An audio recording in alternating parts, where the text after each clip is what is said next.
ओम शांति।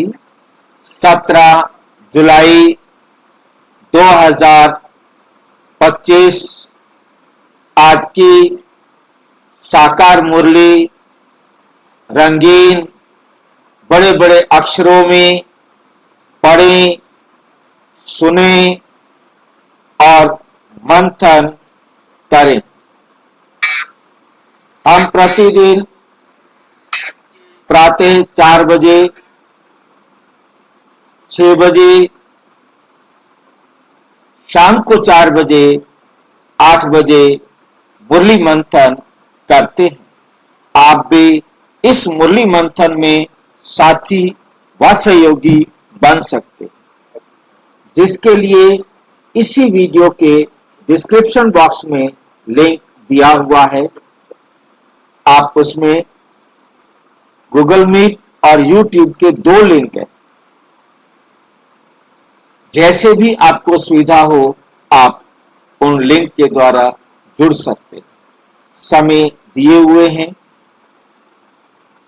और जैसा मैंने बताया है, फिर भी यदि आपको जुड़ने में कोई कठिनाई हो रही है तो आप इसी वीडियो में चलती हुई लाइन में नीचे व्हाट्सएप नंबर देख रहे हैं, उस पर मैसेज करके आप लिंक प्राप्त कर सकते हैं, प्रश्न पूछ सकते हैं, कोई आपका सुझाव है तो वो भी आप हम सब के हित में दे सकते हैं। ओम शांति।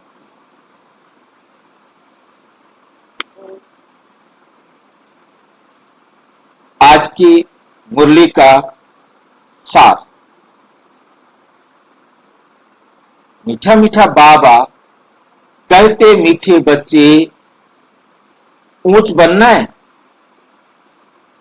ऊंच बनना है तो अपना पोता मेल रोज देखो।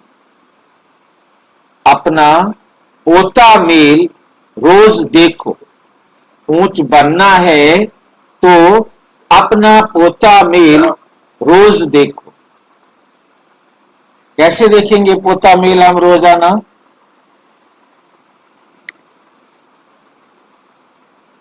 से शाम तक क्या काम किया। हाँ, अच्छा बुरा अपना सारा पोता मेल हम सबको देखना। कोई भी कर्म इंद्रिय धोखा ना दे। ये शरीर का कोई भी अंग धोखा ना देगा। वास्तव में ये शरीर का अंग धोखा देता है क्या? क्या ये शरीर का कोई भी अंग धोखा देता है?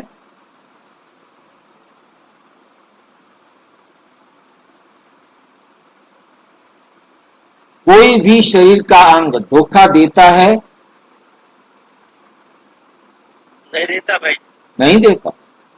तो बाबा ने ना गलत इल्जाम क्यों लगाया?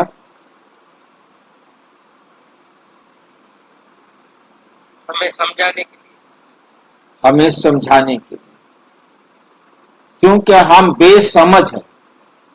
जैसे बच्चा बेसमझ है, उसे चोट लगी है, गलती बेशक उसकी अपनी है, परंतु हम दरवाजे को, खाट को, मेज को, किसी दूसरे को थप्पड़ मार के कहते हैं, क्यों मारा मेरे बेटे को? तूने मेरे बेटे को क्यों मारा? टेबल ने मारा, टेबल का कोई कसूर नहीं है। बच्चा आराम से ढंग से ठीक तरह से चल नहीं रहा, टेबल ने या किसी और चीज ने उसको चोट पहुंचाने का निमित्त बन गया तो दोष उसके ऊपर रख दिया। बच्चा सोचता रह जाता है किसको लगाओ। यही हालत हमारी है। हमें वो छोटा बच्चे से भी बच्चा समझता है, बुद्धू समझता है।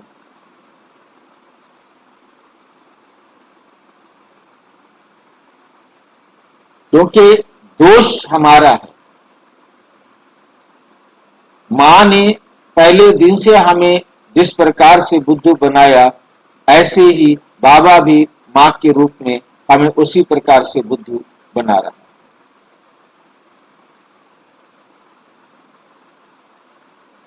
क्यों बना रहा है? क्योंकि हम इसी भाषा को समझ सकते हैं। हमारी आंखें, हमारी आदतें इतनी बिगड़ी हुई हैं कि हम दूसरों पर दोष लगाना का आदत बन चुकी है।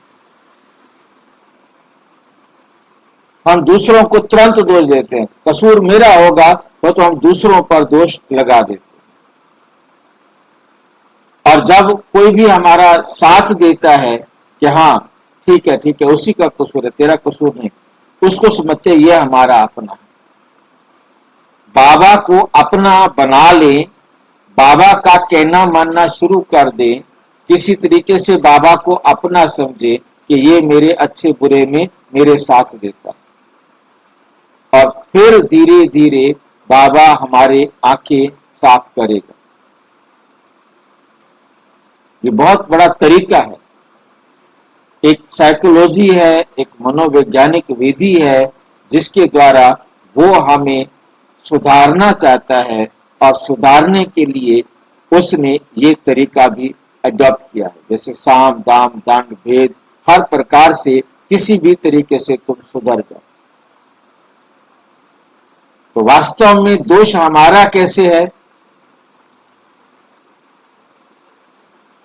हम अपना दोष मान लेंगे तो कोई समझा तो देवे कि हाँ ये दोष आपका है। वास्तव में भाई जी कर्म इंद्रिया है हमारे। नहीं, कर्म इंद्रिया तो है, कर्म इंद्रियों का कोई दोष है क्या? कर्म इंद्रियों का कोई दोष नहीं है। इसकी बुद्धि में जैसा ज्ञान है उस तरह से देखता है, बोलता है, समझता है। ये बुद्धि में ज्ञान आया कहां से?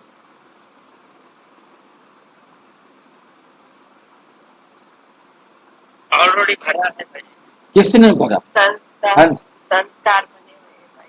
हाँ जी, ऑलरेडी भरा है, संस्कार बने हुए हैं। संस्कार बने हुए। थोड़ा सा आवाज तेज रखेंगे ना जल्दी समझ में आ जाता है। संस्कार बने हुए हैं। ये संस्कार किसने बनाए और कैसे बनाए? ये हमारे बार बार अभ्यास से बने हैं, उसके बार बार अनुभव लेने से बने हैं। बार बार हमने इन कर्म इंद्रियों के गुलाम बन के, इन कर्म इंद्रियों का कहना मान के बाबा को तो छोड़ के आ गए थे परम धाम से, इन कर्म इंद्रियों के संपर्क में आ गए। इनकी बार बार सुन के हमने इनको प्रेफरेंस देना शुरू कर दिया, इनको अपना बना लिया, इनके अनुसार चलना शुरू कर दिया, इसी में ही अपना सुख समझना शुरू कर दिया। तो हमने संस्कार बनाए इन कर्म इंद्रियों के कारण, इन कर्म इंद्रियों के प्रभाव में आकर। इसलिए बाबा अब हमें आकर इन कर्म इंद्रियों के प्रभाव से मुक्त करने की विधि सिखाते। ठीक है कि नहीं? तो जिनके कारण हम हुए थे उन्हीं को ही वो कारण बता रहे हैं कि इनके कारण तुम्हारे अंदर विकार आए, अब इनके कारण तुमने अपने आप को आजाद करना है, इनसे आजाद करना है। ये कुछ भी नहीं, ये माया है, ये कुछ भी नहीं। तुम अज्ञानतावश इनके वशीभूत हो गए। अब इनके इस वशीकरण मंत्र में क्या दिया है? मन मना भव, जिसके द्वारा आप इनको अपने वश में करो। अब तुम इनको अपने वश में करो।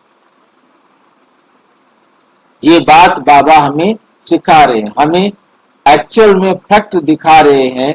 इन्हीं आंखों के कारण क्यों हुआ? क्योंकि आप इनके प्रभाव में आए, इनको आपने अपना बना लिया, क्योंकि सारा दिन आप इनके साथ रहते थे और इन्होंने आपको मिसगाइड किया।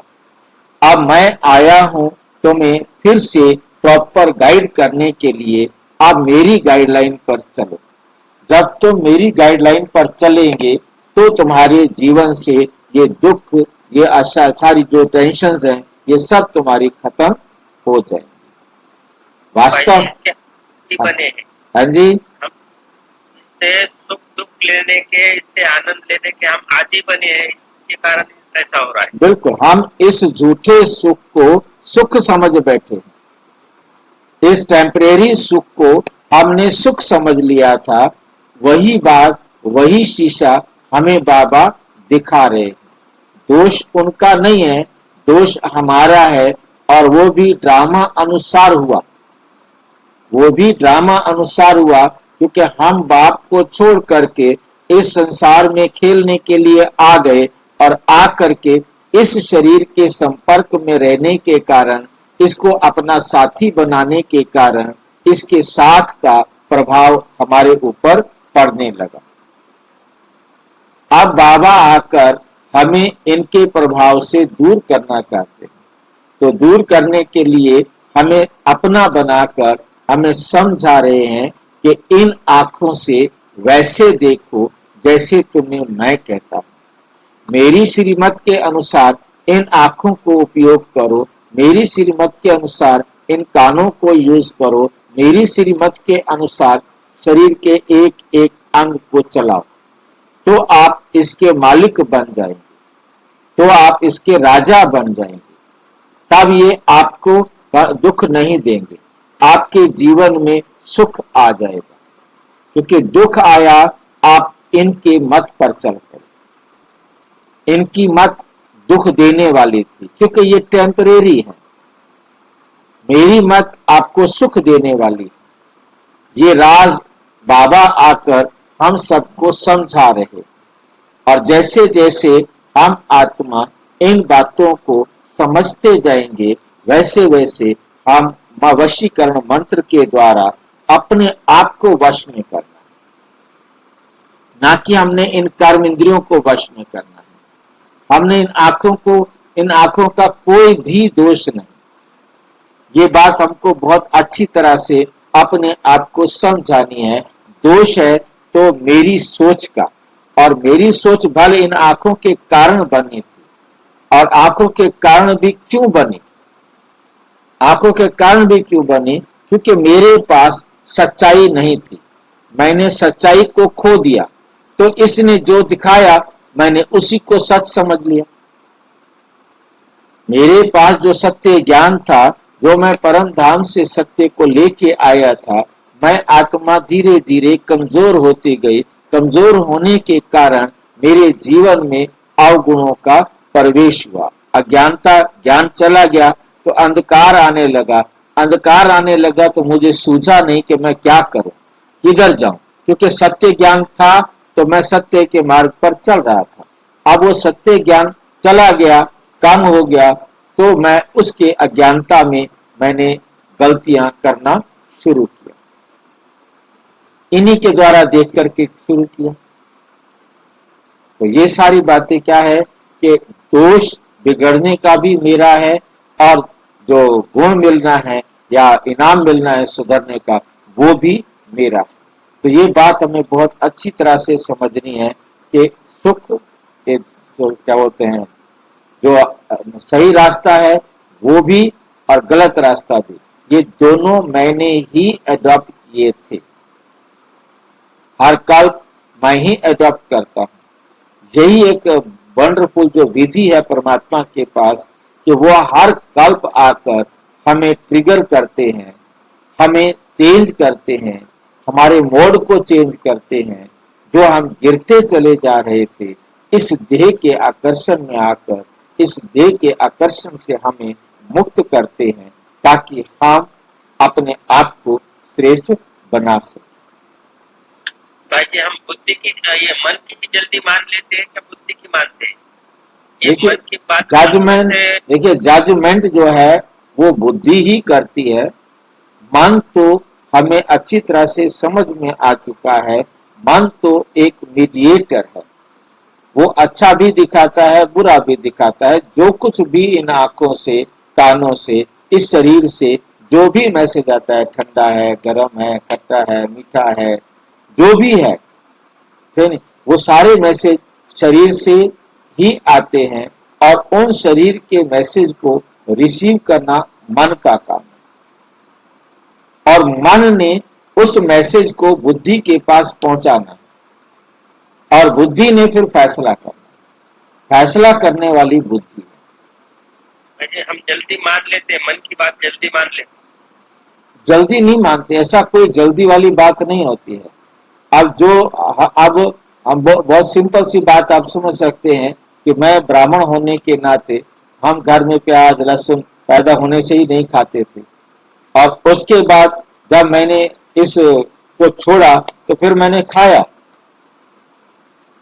ठीक नहीं, होटल पर भी खाना खाया। अब मेरे पर उस टाइम परिवार वाले मेरे को विश्वास नहीं करेंगे ना।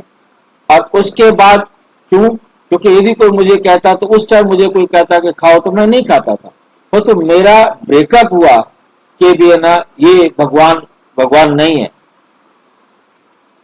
ये जो मूर्तियां हैं ये भगवान नहीं है। मतलब ये मेरा ब्रेकअप हुआ, मैंने उस भक्ति को छोड़ा, मैंने चोटी भी कटवा ली, वरना कोई मुझे चोटी कटवा सकता था। बस मेरी बुद्धि ने बात को एक्सेप्ट किया कि ये रॉन्ग है, ये रॉन्ग है, तो मेरे अंदर क्या आया? चेंज आया। अब चेंज आने के बाद फिर से उसी रास्ते पर आए, तो आने में दिक्कत नहीं हुई। और मतलब क्या होता है कि तो छोड़ने में सोचो कि दिक्कत हुई होगी ना। जो का पानी भी जो है ना गिलास में पिएगा, शीशे और कप में चाय भी नहीं पिएगा, पानी भी नहीं पिएगा। तो मतलब कहने का है कि वो संस्कार मतलब 12वीं तक रहे, और 12वीं के बाद जैसे ही पोइम सुनी ऑन इज ब्लाइंडनेस, और उस पोइम को सुनने के बाद जिस तरीके से जो प्रोफेसर थे उसने सब सुनाई थी ये पोइम, मेरे को बहुत क्लियर स्पष्ट हुई कि ये परमात्मा नहीं है। परमात्मा को हमारी सर्विस की कोई जरूरत नहीं, उसे किसी भी प्रकार की हमारे से सेवा की जरूरत नहीं है। वरना मैं समझता था कि मैं नहलाऊंगा नहीं तो परमात्मा खाएगा क्या। जैसे आज हमारी बहुत सारे भाई बहने माताएं जो भी हैं, मतलब वो अपने अंदर सोचते हैं कि आज यदि भोग नहीं लगाया तो भगवान तो भूखा रह जाएगा। एक दिन मैंने भोग नहीं लगाया, नहीं, मुझे रात को जरूर भोग बनाना है, सवेरे भी बनाना है, दोपहर को भी बनाना है, परमात्मा को भोग लगाना है। मुझे भूख नहीं है कोई बात नहीं, पर तो उसके लिए भोग मुझे जरूर बनाना है, वरना बाबा आ जाएगा। कईयों को मैंने ऐसे एग्जाम्पल सुने, बाबा आ जाता है, आज बेटा मेरे को भूख रह रहा है, मेरे को भोग नहीं दिया आज आपने। दीदियां सुनाती हैं ऐसी बात, मतलब बाबा कहता है मुझे भोग नहीं दिया आज तुमने। मतलब वास्तव में बाबा नहीं आता, हाँ फीलिंग आती है। जैसे मैं भक्ति में फील करता था कि आज मैंने नहलाया नहीं, तो बेचारा दुखी हो रहा होगा, उसको नहलाना है, उसको नहलाऊंगा तब खाना खाऊंगा, जब तो उसको नहलाऊंगा नहीं, उसको भोग लगाऊंगा नहीं, मैं खाना नहीं खाऊंगा। ये एक अच्छी आदत थी कि भी है ना, ठीक है, परिवार के अंदर एक बॉन्डिंग होनी चाहिए। तो बाकी ये फैक्ट नहीं, इस सच्चाई को समझना, फैमिली मेंबर समझ करके करो। बाकी उसको ये नहीं कि अब उसको नहलाया नहीं तो मैं आज खाना ही नहीं खाऊंगा, ऐसा नहीं। बाबा कोई खाना खाना नहीं आता, ना उसको खाना खाना है। बाकी हाँ, ये बात हमें बहुत अच्छी तरह से अपने में रखनी है कि हमें बाबा की श्रीमत को समझना है, मंथन करना है। तो अब हमें समझना है कि धोखेबाज ये आंखें नहीं है, धोखेबाज मैं ही कसूरवार हूँ। मैंने अब जितना जल्दी बाबा की बात अपने आप को समझाऊंगा, मैं उतना जल्दी जो है अपने आप को क्या कर पाऊंगा, निकाल पाऊंगा इनके प्रभाव से। चाकू है मैं उससे सब्जी काटूं, चाकू है मैं उससे गला काटूं, मुझे बदलना है, मैंने क्या करना है, मुझे समझना है कि मुझे क्या करना है। ये इंद्रिया तो कुछ भी नहीं कर सकती मेरे बिना। ये शरीर, मैं आत्मा निकल जाऊं, ये शरीर का एक अंग भी कुछ करके दिखा दे, कुछ नहीं कर सकता ये।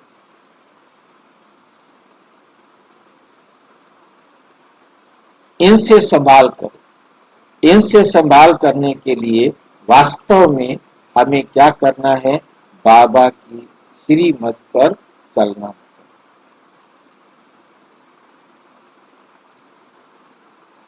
प्रश्न, सबसे बुरी आदत कौन सी है, उनसे बचने का उपाय क्या? सबसे गंदी आदत कौन सी है? सबसे बुरी आदत है जबान का स्वाद। हमें ये टेस्ट जो लग गया है, ये सबसे गंदी आदत। कोई अच्छी चीज देखी तो छिपा कर खा ले, कोई अच्छी चीज देखी तो छिपा कर खा लेंगे। छिपाना अर्थात चोरी। चोरी रूपी माया भी बहुतों को नाक कान से पकड़ ले। जितने भी विकार हैं और उनमें काम विकार एक ऐसा विकार है जो चोरी करता है, क्योंकि वो भी हमारा एक टेस्ट है। तो वो टेस्ट जो है ऐसा है कि जिसने हमारे को बुद्धि को भ्रमित कर रखा, और उसके लिए वो एक ऐसा विकार है जिसमें चोरी करनी पड़ती है। इसलिए वो भी जो है ना क्या है, हमारे को मतलब निका दुख देता है। और नाक कान, नाक और कान किसको याद है? बहुतों को नाक कान से पकड़ लेती है।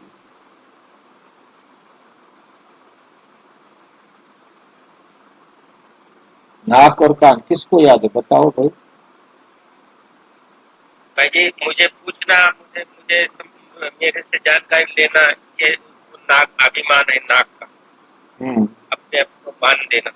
मेरे से पूछा नहीं, मेरे को मेरा मेरा मैं तो नहीं दिया।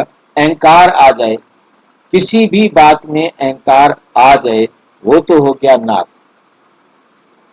कि मैं इतना हूं। तो ये जो है ना हमें दुख की तरफ ले जाती है। कान, बाबा का छोड़ किसी और का सुनना। हाँ जी, बाबा का छोड़ किसी और का सुनने का जाना। हाँ, बाबा को छोड़कर हम किसी और को सुनने लग जाते, किसी और की मत पर चलेंगे। तो नेचुरल है कि माया को पकड़ने के लिए क्या चाहिए? अहंकार दिला देना। देखा, तेरी बेइज्जती कर दी ना, बस तो उसके चक्कर में पड़ा हुआ है, ज्ञान के चक्कर में। क्या मिला? चल इधर। तो कान से मतलब माया कान से ही आकर के अपनी बातें सुना करके कहते, देख सो जा, मौसम देखा, बरसात हो रही है, कहाँ जा रहा है सवेरे सवेरे, भीग जाएगा, बुखार हो जाएगा, छोड़ दे, एक दिन मुरली नहीं सुनेगा तो क्या हो जाएगा। ऐसे ऐसे तरीके वो कान में ला डालती है और फिर अलग कर देती। इससे बचने का साधन, जब भी कहाँ बुद्धि जाए, जब भी कहाँ बुद्धि जाए तो खुद ही खुद को सजा दो, खुद ही खुद को सजा दो। बुरी आदतों को निकालने के लिए अपने आप को खूब फटकार लगाओ, अपने आप को बैठकर फटकार लगाओ, अपने आप को भाषण करो, बताओ क्या फायदा मिल रहा है, कितना नुकसान हो रहा है। ये बातें बैठकर अपने आप को समझाना, क्योंकि बिना समझाए तो नहीं बनेगी बात। ये बातें एक एक बात हमें बाबा की अपने आप को बैठकर समझानी।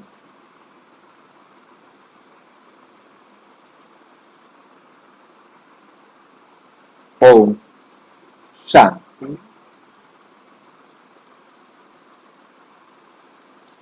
आत्म अभिमानी होकर बैठे हो, हर एक बात अपने आप से पूछनी है। हम आत्मा अभिमानी हो बैठे हैं और बाप को याद कर रहे हैं, गाया हुआ भी है शिव शक्ति पांडव सेना। ये शिव बाबा की सेना बैठी हुई है ना। उस जिस्मानी सेना में सिर्फ जवान होते हैं, बूढ़े व बच्चे आदि नहीं। इस सेना में तो बूढ़े बच्चे जवान आदि सब बैठे हैं। ये है माया पर जीत पाने के लिए सेना। हर एक को माया पर जीत पाकर बाप से बेहद का वर्षा लेना है। बच्चे जानते हैं माया बड़ी प्रबल है, कर्म इंद्रियां ही सबसे जास्ती धोखा देती हैं। चार्ट में ये भी लिखो कि आज कौन सी कर्म इंद्रिय ने धोखा दिया। आज फलानी को देखा तो दिल हुई, उनको हाथ लगाएं, ये करें। ये आंखें बहुत नुकसान करती हैं। हर एक कर्म इंद्रिय देखो कौन सी कर्म इंद्रिय बहुत नुकसान करती है। सूरदास का भी इस पर मिसाल देते हैं। अपनी जांच रखनी चाहिए, आंखें बहुत धोखा देने वाली हैं। अच्छे अच्छे बच्चों को भी माया धोखा दे देती है। बहुत सर्विस अच्छी करते हैं परंतु आंखें धोखा देती हैं। इस पर बड़ी जांच रखनी होती है, क्योंकि दुश्मन है ना हमारे पद को भ्रष्ट कर देती है। जो सेंसिबल बच्चे हैं उन्हों को अच्छी रीति नोट करना चाहिए, डायरी पॉकेट में पड़ी हो। जैसे भक्ति मार्ग में बुद्धि और तरफ भागती है तो अपने को चुटकी काटते हैं, तुमको भी सजा देनी चाहिए। बड़ी खबरदारी रखनी चाहिए। कर्म इंद्रियां धोखा तो नहीं देती, किनारा कर लेना चाहिए, किनारा कर लेना चाहिए। बड़ा होकर देखना भी नहीं चाहिए। स्त्री पुरुष का भी बहुत हंगामा है। देखने से ही काम विकार की दृष्टि जाती है। इसलिए सन्यासी लोग आंखें बंद करके बैठते। मधुबन में सन्यासी आते को उनको बुलाते, वो आते, आने के बाद बहनों की तरफ वो देखते नहीं, मुंह फेर कर बैठते, घूम उल्टा करके नहीं। मतलब बहनों को तो देखना ही नहीं है, उनको सिखाया जाता है कि लेडीज को तो देखना ही नहीं, क्योंकि देखते ही विकार आएगा। लोग आंखें बंद करके बैठते सन्यासी लोग।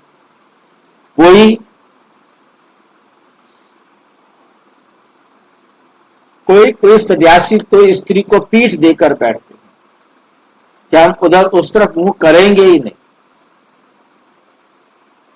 उन सन्यासियों आदि को क्या मिलता है? करके 10-20 लाख करोड़ इकट्ठा करेंगे, मर गए तो खलास। आए, उन्होंने आपसे जो कुछ भी लिया आपने भी दिया, उसके बाद तो कितने महीने बाद आए कि 6 महीने बाद आए। में ज्ञान वैसा भरा है, उससे वैसा करते हैं। उनको पता नहीं ना देखना है या नहीं देखना है। देखना है तो उनकी दृष्टि वैसी जाती है, बोल के वो मुंह फेर के बैठ जाते हैं। हमारी दृष्टि सीधी अच्छी रही आत्मा देखने की, तो उसमें डर क्या है देखने के सामने। बात सारी बात है ना कि पावरफुल नहीं है। अब जो चीज उनको समझ में आई, उन्होंने जो उनके गुरु ने, उनके समझदार व्यक्ति ने जो उनको गाइड किया, उसी को उन्होंने करना था। अब ये जो चद्दर लपेट कर बैठते हैं, रजाई लपेट कर बैठते हैं, ध्यान में बैठते हैं, अब वो भी क्या है? अभी आंखें बाबा कहते हैं खुली रखो, इन आंखों को ट्रेन करो, ये वो देखें जो आपने इनको कहा है देखने के लिए। ये बात उनको कौन समझाता? ये बात तो परमात्मा के सिवाय कोई समझा नहीं सकता था ना।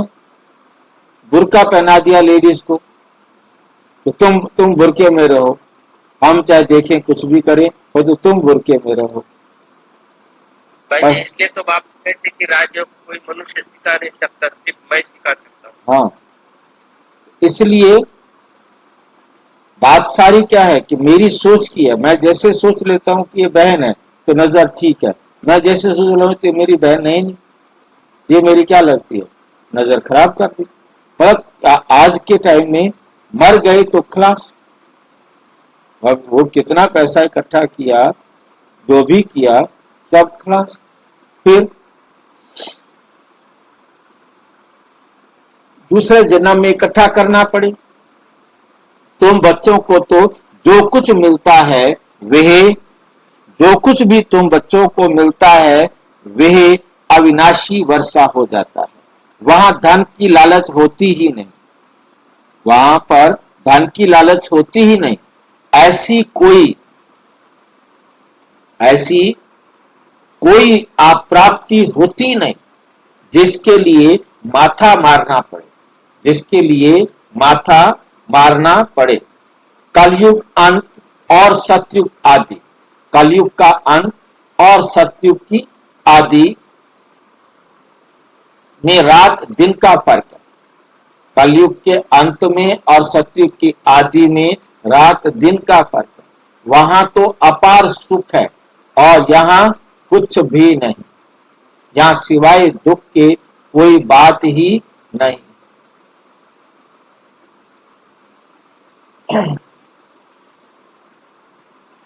बाबा हमेशा कहते हैं संगम अक्षर के साथ पुरुषोत्तम जरूर लिखो, संगम अक्षर के साथ पुरुषोत्तम अक्षर जरूर लिखो।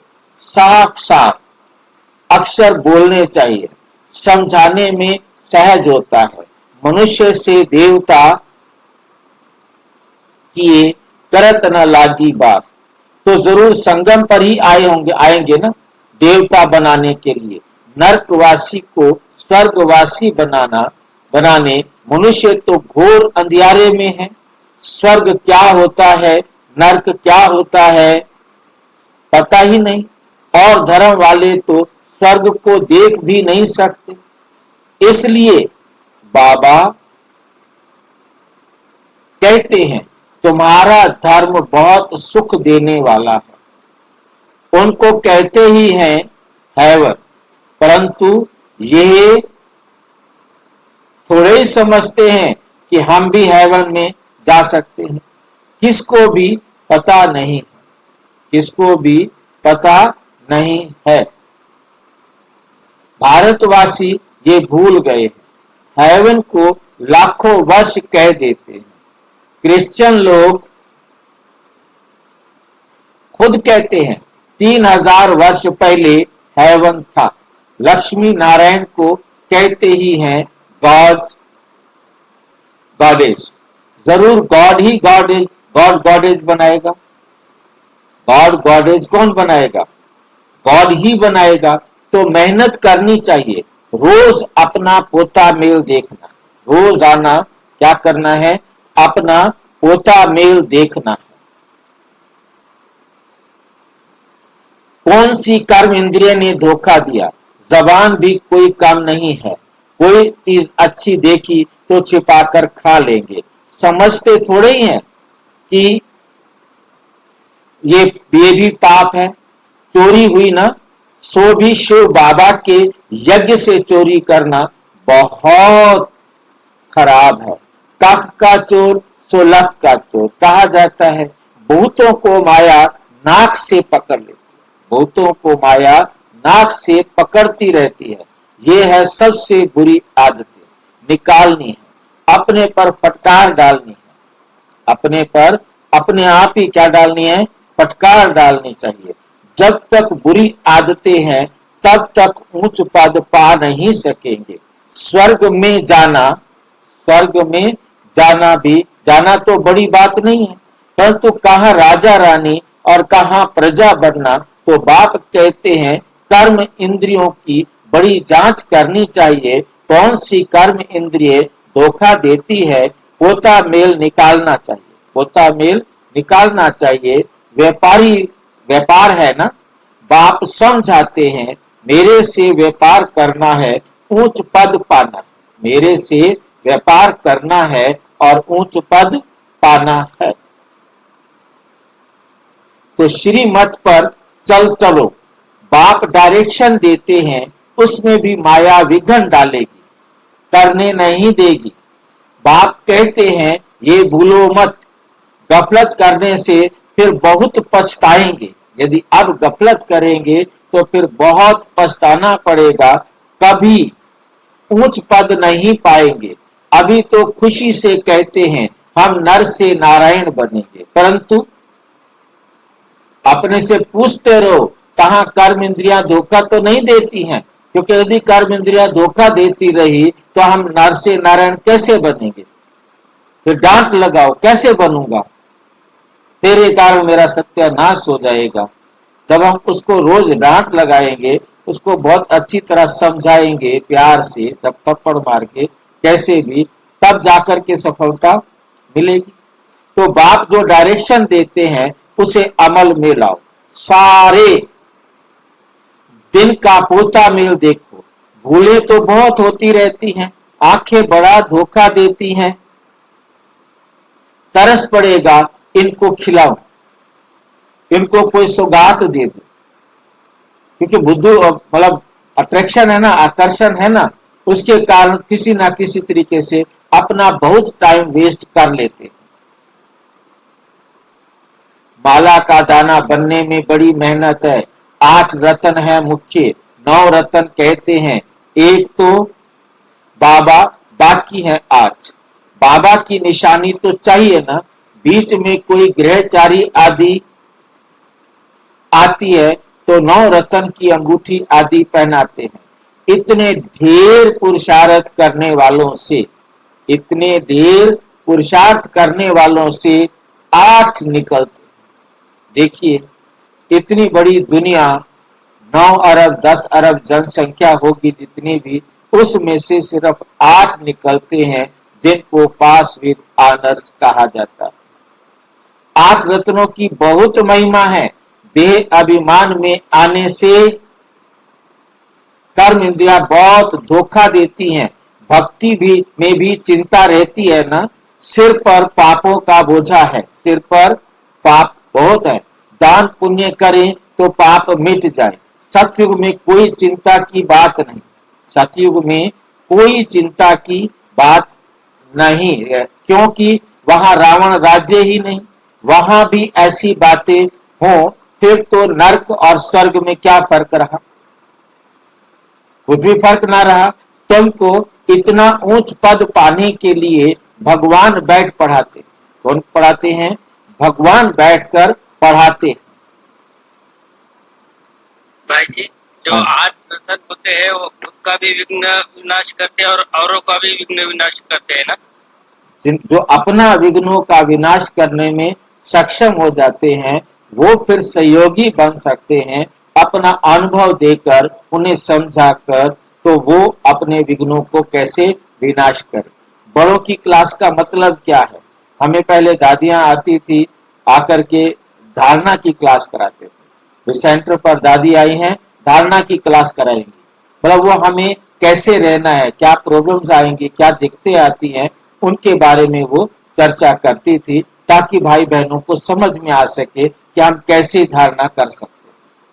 तो वो धारणा की क्लास हुआ करती थी। अभी दीदी ने मेरे से बात किया कि तुम क्या करते हो, कोई धारणा की क्लास होती है? मैंने कहा बहन जी, जो मुरली में आता है वो हम चर्चा करते हैं, और जिनको कोई प्रश्न होता है वो बाद में रुके रहते हैं ताकि सब चले जाए तो हम अपनी बात पूछ सके, है नहीं। बाकी अब जिनको जितना मेरे को आता है मैं मुरली सुना देता हूँ, मेरे को तो जो आता है मैं वही कर देता हूँ। बोला उनका कोई सफल हो रहा है? मैंने कहा सफल मैंने सबको कह दिया है कि अपने अपने सेंटर पर जहाँ रहते हो आपको मधुबन जाना है, वहां पर देना है। अब मैं वहां से लेकर के आपको दूं, आपको देने के बाद मैं उनको कैसे मधुबन में भेजूंगा? इसलिए मैं किसी को भी लेने का नियम नहीं बनाया, तब ताकि अपना वहीं पर ही सफल करो, अपना जहां भी यज्ञ में सफल कर सकते हो। और कहने का है कि धारणा पर मुझे याद आया कि दीदी की बात हुई मेरे साथ, तो क्योंकि धारणा की क्लास का मतलब बाबा से अच्छा कोई गाइड कर सकता है? बाबा हमें रोजाना मुरली में कौन सी बात के लिए समझ नहीं देते हैं। पहले होता था कि भी ठीक है, अभी भाई टीचर्स बहने हैं, वो पता नहीं क्या बताती हैं नहीं बताती हैं, भाई बहनों को सही बता पाती है कि नहीं बता पाती हैं, तो दादियां आके क्लास कराती थी। मतलब हमें उस समय ये होता था कि भी दादी आई हैं, वो हमें धारणा की क्लास कराएंगे। दादियों की क्लास का मतलब था धारणा की क्लास, तो हमें अपने अंदर धारणा करने के लिए कोई भी प्रश्न हो, कोई भी दिक्कत हो, तो जब वो बताते थे तो सामने भाई बहन पूछते थे, इसको कैसे करे, इसको कैसे करे, ये समस्या आई है क्या करे। पर धारण करने में जो प्रॉब्लम आ रही है वो हम अपने बड़ों से ही तो पूछेंगे, बड़े ही तो हमें बताएंगे, बड़ों से ही तो गाइडेंस मिलेगी। हम आपस में बैठकर चर्चा करेंगे तो समाधान होगा ना। वो अनुभव सुनना चाहिए ना, कैसे आग को नियंत्रण करना है, हाँ कैसे मन को बिल्कुल बिल्कुल नियंत्रण बिल्कुल, करना है। क्या वो करना अनुभव चाहिए क्या नहीं करना चाहिए, मतलब वो यही बताते थे भी कैसे कैसे तुम्हें नहाना है, लेटरिन जाने के बाद, ये करने के बाद, ये करने के बाद, वो नियम मर्यादाएं हमें बताते थे। आज सारे जानते हैं। अच्छा पढ़ाने वाला टीचर तो याद पड़े, अच्छा भला यहाँ ये याद करो कि हमारा एक ही बाबा सतगुरु है, बस ये याद करो कि हमारा एक ही बाबा सतगुरु है। मनुष्यों ने आसुरी मत पर बाप का कितना तिरस्कार किया है। बाप अब सब पर उपकार करते हैं, तुम बच्चों को भी उपकार करना चाहिए। किसी पर भी अपकार नहीं, कुदृष्टि भी नहीं, अपना ही नुकसान होगा। क्योंकि बुरी दृष्टि करेंगे दूसरे को तो पता ही नहीं है, दूसरे का तो कुछ होने वाला नहीं है, परंतु जिसने भी कुदृष्टि की उसका तो नुकसान हो ही गया ना। उसका तो जो सीधा गंदे विचार आते ही सीधा ब्रेन से हार्मोन्स रिलीज हुआ, अब वो उसको आराम नहीं करने देगा, वो उसको जीने नहीं देगा, वो उसके शरीर का सत्यानाश करेगा। चाहे वो क्रोध का हो, वो क्रोध भी ऐसा टेस्ट देता है, सारा दिन उसी के बारे में सोचता रहता है, कैसे करूं, कैसे बदला लूं, कैसे इसको नुकसान पहुंचाऊं, मतलब नेगेटिविटी एकदम भर जाती। ईर्ष्या, बदले की भावना, चिड़चिड़ापन, निराशा, कितने सब रूप जो है ना विकार के आ जाते हैं। अपना ही नुकसान करते हैं, वे वाइब्रेशन फिर दूसरों पर भी असर डालते हैं। और तो ये बात जो है ना बहुत अच्छी तरह से समझनी है कि मेरे अंदर यदि किसी के प्रति गलत ख्याल चल रहे हैं, ईर्ष्या के, बदले की भावना के या कुछ भी, तो वो मेरे को तो नुकसान कर रहे हैं, परंतु बाबा कहते वो आपका कार्मिक अकाउंट बना रहे हैं, क्योंकि वो उस आत्मा को भी प्रभावित करते हैं। आपकी फीलिंग्स उस आत्मा तक भी जाती हैं और वो आत्मा को भी डिस्टर्बेंस होती है। ये विकार ट्रांसफरेबल होते हैं, एक से दूसरे में जाते हैं, सामने रहने से भी जाते हैं, वाइब्रेशन से भी जाते हैं। बाप कहते हैं बहुत बड़ी मंजिल है, रोज अपना पोता मेल देखो, कोई विकर्म तो नहीं बनाया, ये है ही विकर्मी दुनिया, विकर्मी संबत, विकर्माजीत देवताओं के संबत का कोई को भी पता नहीं।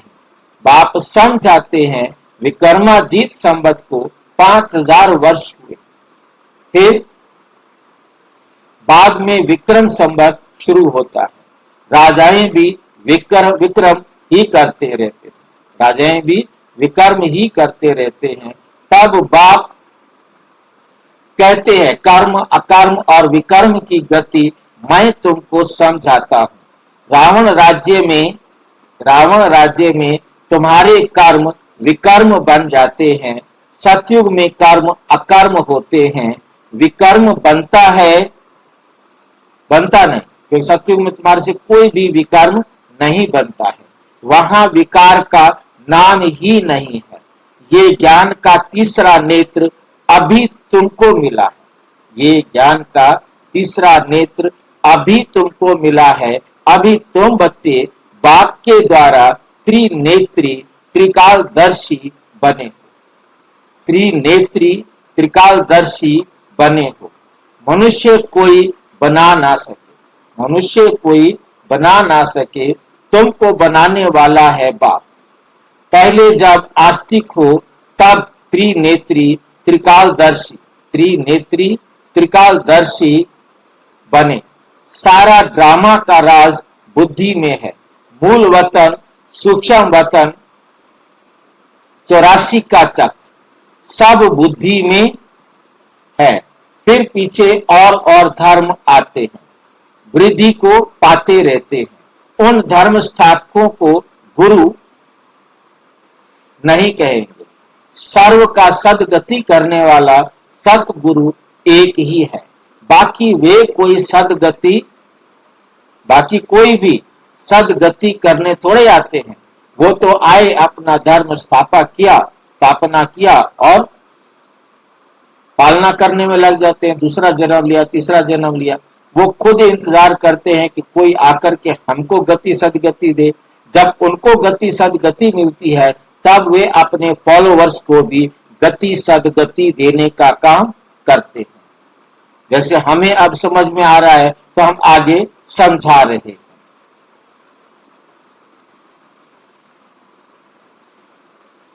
विकर्म विनाश ही होंगे। क्राइस्ट को याद करने से सदगति थोड़ा ही मिलेगी। क्राइस्ट को याद करेंगे तो सदगति थोड़ा ही मिलेगी। क्राइस्ट का कहना मानेंगे तो भी सदगति नहीं मिल सकती। उसको खुद को नहीं मिल पाई सदगति अब तक। 2000 साल तो उसको हो गए संसार में आए हुए, उसको खुद को ही सदगति नहीं मिल पाई। हमें क्या देंगे वो? कुछ भी नहीं। उन सबको भक्ति की लाइन में कहा जाएगा। ज्ञान की लाइन में सिर्फ तुम हो। तुम पंडे हो, सबको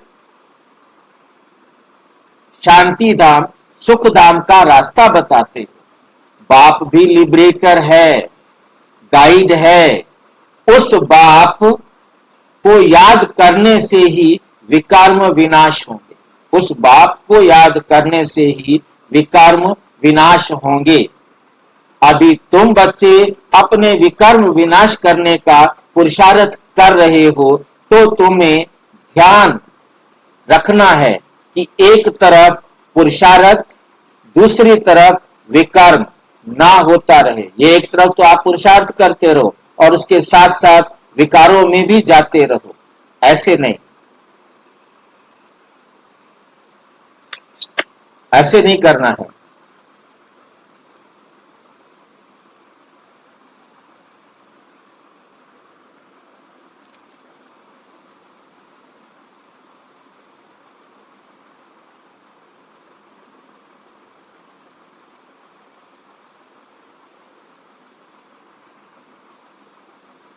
साथ विकर्म भी किया तो 100 गुना हो जाएगा। पुरुषार्थ करने के साथ साथ विकर्म भी करते रहे तो क्या हो जाएगा? 100 गुना हो जाएगा। जितना हो सके उतना विकर्म ना करे। जितना भी हो सके उतना विकर्म से अपने आप को बचाए।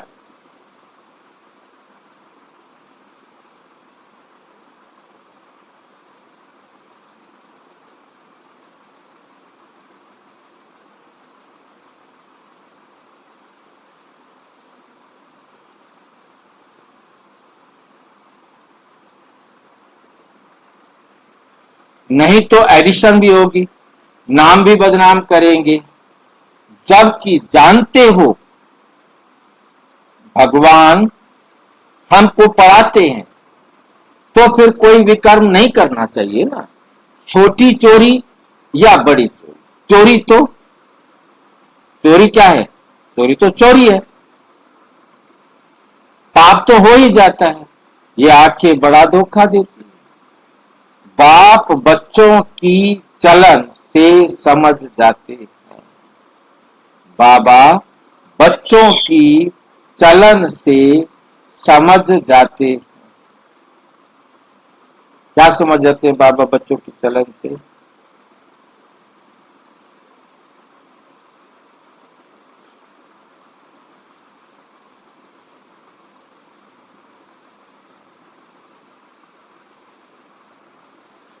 कभी ख्याल भी ना आए, कभी ख्याल भी ना आए कि ये हमारी स्त्री है। ये ख्याल भी नहीं है कि ये हमारी स्त्री है। कितना बड़ा जुल्म करता है बाबा। बैठकर समझाना है अपने आप को। मतलब देह का संबंध याद ना आए, विकारी संबंध याद ना आए, फिर भी भाई बहन वाला संबंध चल जाएगा, कोई और संबंध चल जाएगा, परंतु ये संबंध तो एकदम नरक में पहुंचा देता है। हम ब्रह्मा कुमार ब्रह्मा कुमारियां हैं, शिव बाबा के पुत्र हैं, हमने बाबा से प्रतिज्ञा की है, राखी बांधी है, फिर आंखें क्यों धोखा देती? याद के बल से भी कोई भी कर्म इंद्रियों के धोखे से छूट सकते। राखी किस लिए बांधी जाती है? राखी बांधने का मतलब क्या होता है? पवित्रता के नहीं, और कोई मुझे बताए जिसको ये पता हो कि राखी क्यों बांधी जाती है। हमारी नजर ऐसी नहीं जाना चाहिए कि हम राखी बांधने का राखी बांधने का मतलब प्रतिज्ञा। राखी बांधने का मतलब होता है प्रतिज्ञा। सबसे पहली राखी राजा बलि को बांधी गई थी वामन के द्वारा। उसी बात को लेकर के ये श्लोक बनाया गया, जिस श्लोक को हम जब ब्राह्मण जाके राखी बांधते थे तो सुनाते थे। तब तो मुझे इसका अर्थ मालूम नहीं था, अब अर्थ समझ में आया। जब हम राखी बांधते थे तो हम उनको सुना करते थे राखी बांधते वक्त, येन बाधो बलि राजा, जैसे राजा बलि को बांधा गया था। वो जो है क्या था? बला, मतलब वो जो है ना अपने आप में दानवेंद्रो महाबला, वो दानुओं का राजा था और महान बलि था, शक्तिशाली था। उसको वामन ने ये राखी बांधी थी। तेन त्वाम बदनामी, उसी प्रकार से मैं तुम्हें भी ये राखी बांध रहा हूं, या ये धागा जो है ना बांध रहा हूं। माचल माचल, अपनी प्रतिज्ञा से हलचल में नहीं आना। माचल माचल मतलब अपने अचल रहना, हमेशा कभी भी किसी भी प्रकार से भी माना नहीं, चलायमान नहीं होना। जो प्रतिज्ञा की है उससे हटना नहीं, उसको छोड़ना नहीं, ये हम बांधते थे। अब ये सोच के देखिए कि जब हम ब्राह्मण राखी बांध रहे हैं तब हम ये बोल रहे हैं, हमें भी नहीं मालूम था। वो कहते थे पंडित जी आप हमें राखियां क्यों बांधते हो? तो हम उन्हें पता है क्या जवाब देते थे? किसको पता है हम क्या जवाब देते थे उनको? तुमने गौ ब्राह्मण की रक्षा करनी है इसलिए हम आपको राखी बांध रहे हैं। तुम अपनी प्रतिज्ञा करो कि हमने गौ ब्राह्मण की रक्षा करनी है, हर साल तुम्हें हम आके अपनी रक्षा के लिए राखी बांधते हैं। अब इसी बात को जब ब्राह्मणों से राखी बहनों के पास आई तो उन्होंने भी सोच लिया कि आपने हमारी रक्षा करनी है। ये लोग तो बात सारी कहाँ की बात कहाँ चली गई। और जब आप देखते हैं कोई भी हमारे धार्मिक अनुष्ठान होते हैं, उस धार्मिक अनुष्ठान में चाहे यज्ञ करना हो, मुहूर्त करना हो, कोई भी परिवार के अंदर कोई भी कार्य करना हो, तो ब्राह्मण आकर उस टाइम फिर राखी बांधता है। और वो लाल और जो उसको रोली बोलते हैं, रोली मोली बांधते हैं ना, हाथ में धागा बांधता है। तो उस समय भी यही मंत्र बोला जाता है, ये बाधो बलि राजा। और इसी प्रकार से जब कोई मकान का मुहूर्त होता है या मकान बनाना शुरू करते हैं तो आपने देखा होगा कि ठेकेदार को भी बांधी जाती है राखी। और वो भी मतलब ये एक जो है ना प्रतिज्ञा कराया जाता था ठेकेदार के और इसके, क्योंकि कोर्ट नहीं होती थी, ब्राह्मण ही ये कार्य करता था कि दोनों से प्रतिज्ञा कराता था कि तुमने काम अधूरा छोड़ करके नहीं जाना है और तुमने काम पूरा करने में जो भी सामान चाहिए वो देना है। पर दोनों के बीच में वो एक मीडिएटर का काम करता था, दोनों को प्रतिज्ञा कराता था कि दोनों काम पूरा होने तक इस काम को बीच में छोड़ेंगे नहीं। तो चाहे कोई कंपनी हो, मालिक हो, तो उनको भी सबको राखी बांधी जाती है। आगे मामला बदलता चला गया। आज कोर्ट में एग्रीमेंट होता है, कोई भी चीज किससे करवाना है, ताकि वो ये एक एग्रीमेंट था और ये सेल्फ एग्रीमेंट है, अपने आप से एग्रीमेंट है, किसी और से एग्रीमेंट नहीं है। ये राखी बांधने का मतलब है स्वयं से स्वयं प्रतिज्ञा करना कि मैं ये काम करूंगा, ये काम नहीं करूंगा। ये डिसाइड भी आपने करना है किसके लिए आप प्रतिज्ञा लेना चाहते हो, किस लिए आप प्रतिज्ञा नहीं लेना चाहते। ये केवल एक अपने आप को प्रतिज्ञा, क्योंकि राजा बलि ने क्या था कि 3 पैर पृथ्वी देने के लिए कहा था, तो वामन ने कहा कि पहले प्रतिज्ञा करो। तो प्रतिज्ञा कराने के लिए राखी बांधी गई थी और जल लेकर के प्रतिज्ञा कराई थी। तो कहने का मतलब यह है कि प्रतिज्ञा कराने का मतलब, राखी बांधने का मतलब है सिर्फ और सिर्फ प्रतिज्ञा कराना। किसी भी चीज के लिए आप प्रतिज्ञा कर सकते हैं। आज से मैं सवेरे मुरली क्या बोलते योग में रहूंगा, सवेरे मैं इस प्रकार की बाबा को बिना बाबा के मैं उठूंगा ही नहीं, बाबा के साथ ही गुड मॉर्निंग करके मुझे उठना। एक एक छोटी छोटी बात के लिए भी हमने अपने आप से क्या करनी है, प्रतिज्ञा करनी है, जो हमने अपने जीवन में धारण करना है। केवल ये राखी ब्रह्मचर्य के लिए नहीं है, ये बात अपनी बुद्धि में बहुत अच्छी तरह से बिठानी है। हर कर्म करने या कर्म ना करने के लिए प्रतिज्ञा पत्र है, प्रतिज्ञा कराने के लिए कि भाई अब मैं राखी बांध रहा हूं, अब मैं बाबा की श्रीमत पर चलूंगा। बस सारी बातें एक में आ जाती हैं। बाकी ये प्रतिज्ञा हर साल करने की जरूरत नहीं होती, परंतु एक प्रथा बना दी है, जैसे समाज के अंदर बनी हुई है। इस बहाने 10 पिछले पुराने थे तो 2 नए आए हैं, उनको भी महसूस होता है कि चलो हम भी राखी बंधवा लेते हैं। तो उनको नहीं होता कि हमें राखी बांधी जा रही है, इनको नहीं बांधी जा रही है। खैर हम वापिस चले। राखी का मतलब सबको स्पष्ट हो गया होगा। बाप के डायरेक्शन पर अमल कर चार्ट लिखो। स्त्री पुरुष भी आपस में यही बात करो। हम तो बाबा से पूरा पूरा वर्षा लेंगे, टीचर से पूरा पढ़ेंगे। ऐसा टीचर पूरे कल्प में केवल एक ही बार मिलता है, फिर कभी मिल नहीं सकता, जो बेहद की नॉलेज दे।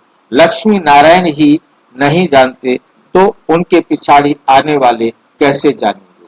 बाप कहते हैं ये सृष्टि के आदि मध्य अंत का ज्ञान सिर्फ तुम ही जानते हो संगम पर।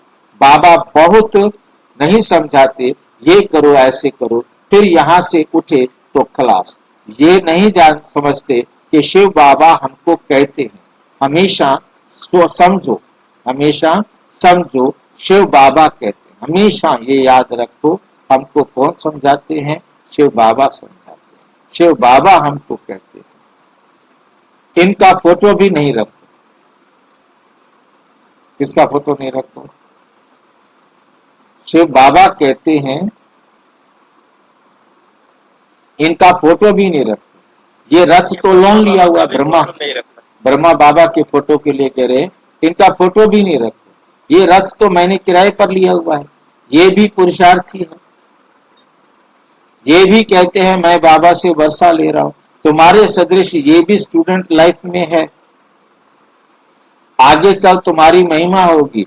अभी तुम पूज्य देवता बनने के लिए पढ़ते हो, फिर सतयुग में तुम देवता बनेंगे। ये सब बातें सिवाय बाप के कोई समझा ना सके। ब्रह्मा बाबा जब तक थे ना फोटो खिंचवाते थे, ना ही कहीं ब्रह्मा बाबा का फोटो रखा जाता। प्रदर्शनी में लगाए थे, प्रदर्शनी में बनवाए थे समझाने के लिए, परंतु ऐसे नहीं कि बाबा का फोटो रखा जाए।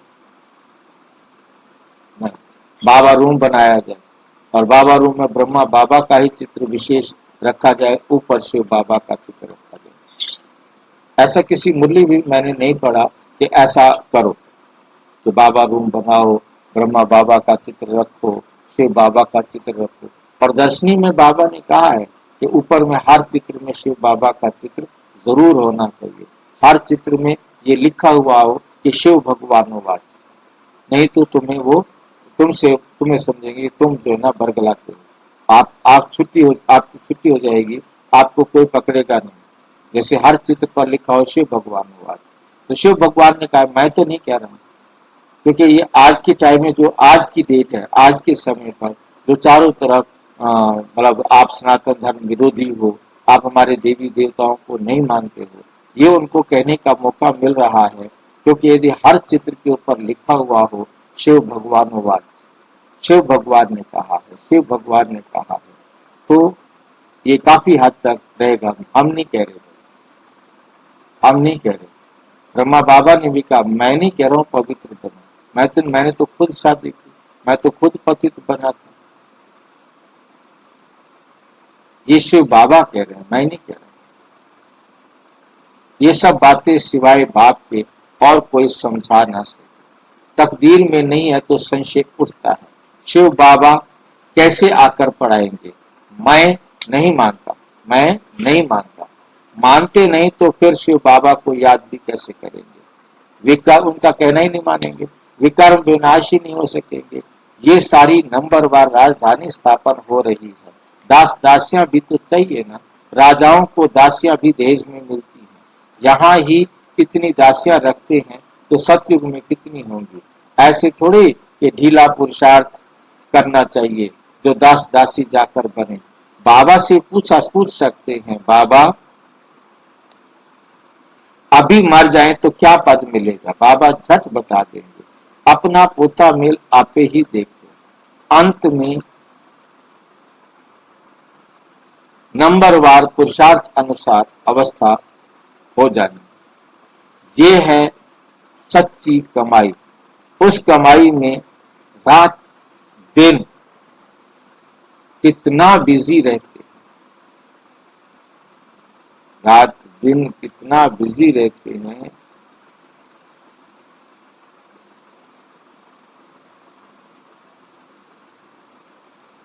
सट्टे वाले जो होते हैं ना, सट्टा जानते हैं? किसको मालूम है सट्टे के बारे में? वो एक हाथ से खाना खाते रहते हैं और दूसरे हाथ से फोन पर अपना कारोबार चलाते रहते हैं। सट्टा खेलते हैं, यदि ये जीत गया तो ये हार गया तो खेल कोई और रहा है, घोड़ा दौड़ रहा है किसी और का। आपने जो आपस में वार्तालाप करके सारा बिजनेस चलता रहता है उनका। सट्टे में यही होता है, या तो आ गए पैसे या चले गए, बस।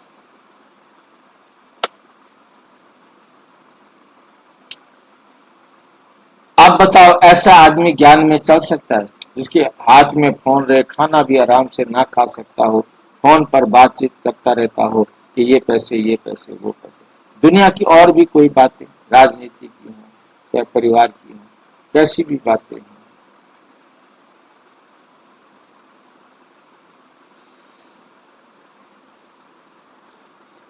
बाप को सिर्फ याद करो तो विकर्म विनाश होंगे। अष्ट देवता आदि को भी याद करते हैं ना, उनकी याद से कुछ भी मिलता नहीं।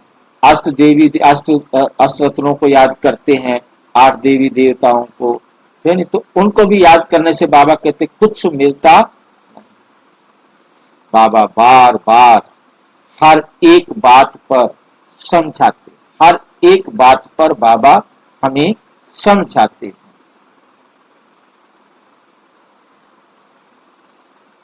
तो फिर ऐसे कोई ना कहे कि फलानी बात पर तो समझाया नहीं। तुम बच्चों को पैगाम भी सबको देना है। एरोप्लेन से भी पर्चे गिराने हैं, गिराने के लिए कोशिश करनी चाहिए। इसमें लिखो शिव बाबा ऐसे कहते हैं। ब्रह्मा भी शिव बाबा का बच्चा है, प्रजापिता है, तो वे भी बाप, ये भी बाप। शिव बाबा कहने से भी बहुत बच्चों को प्रेम के आंसू आ जाते हैं। कभी देखा भी नहीं, लिखते हैं बाबा कब आकर, बाबा कब आकर आपसे मिलेंगे, बाबा बंधन से छुड़ाओ। बहुतों को बाबा का, फिर प्रिंस का भी साक्षात्कार होता है। आगे चल बहुतों को साक्षात्कार होंगे, फिर भी पुरुषार्थ तो करना चाहिए। मनुष्य को मरने समय भी कहते हैं भगवान को याद करो। तुम भी देखेंगे पिछाड़ी में खूब पुरुषार्थ करेंगे, याद करने लगेंगे। बाप राय देते हैं, बच्चे जो समय मिले उसमें पुरुषार्थ कर मेकअप कर लो, बाप की याद में रह रहे विकर्म विनाश करो, तो पीछे आते भी आगे जा सकते हो। जैसे ट्रेन लेट होती है तो मेकअप कर लेते हैं, तुमको भी ये समय मिलता है तो मेकअप कर लो, यहाँ आकर कमाई करने लग जाओ।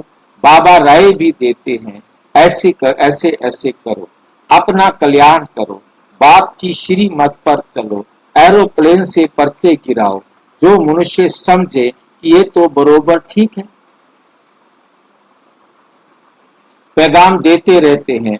भारत कितना बड़ा है सबको मालूम पड़ना चाहिए। जो फिर ऐसे ना कहें कि बाबा हमको तो पता ही नहीं पड़ा।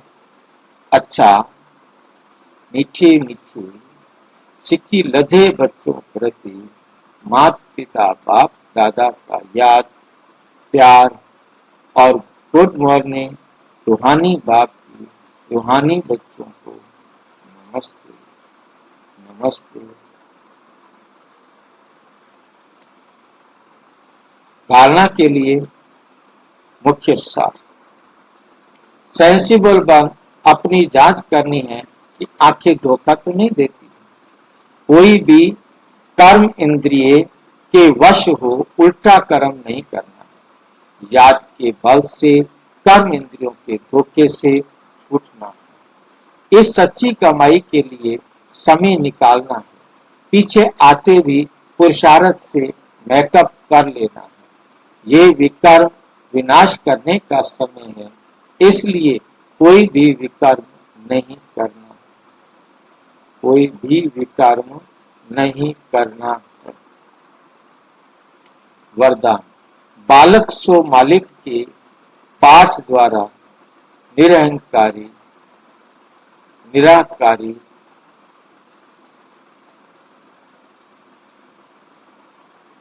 निराकारी निरहंकारी भाव बनो। निरहंकारी और निराकारी बनो। बालक बनना अर्थात हद के जीवन का परिवर्तन होना। कोई कितना भी बड़े देश का मालिक हो, धन व परिवार का मालिक हो, लेकिन बाप के आगे सब बालक हैं। तुम ब्राह्मण बच्चे भी बालक बनते हो तो बेफिक्र बादशाह और भविष्य में विश्व के मालिक बनते हो। बालक सो मालिक हो, ये स्मृति सदा निरहंकारी निराकारी स्थिति का अनुभव कराती है। बालक अर्थात बच्चा बनना, माना माया से बच जाना। स्लोगन, प्रसन्नता ही ब्राह्मण जीवन की विशेषता है।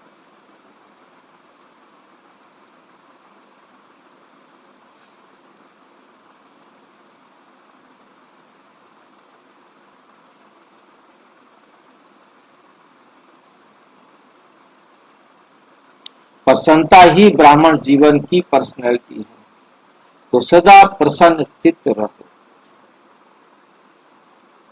अव्यक्त इशारे संकल्पों की शक्ति जमा कर श्रेष्ठ सेवा के निमित्त बनो। जो कार्य आज के अनेक पदमपति नहीं कर सकते, वे आप का एक संकल्प आत्मा को पदम बना सकता है। इसलिए श्रेष्ठ संकल्प, इसलिए क्या करना है, श्रेष्ठ संकल्प की शक्ति जमा करो।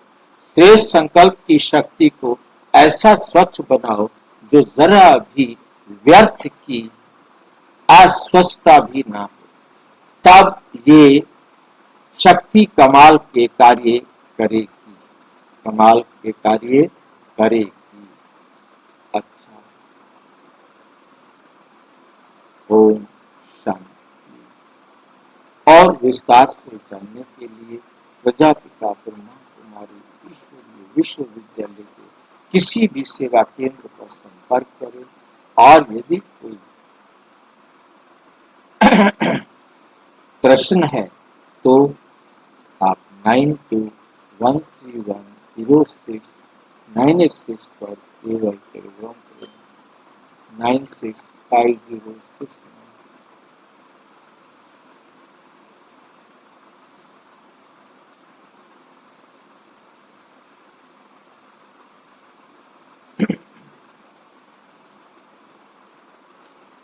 नाइन 9650692270 पर केवल व्हाट्सएप करें, फोन नहीं। ओम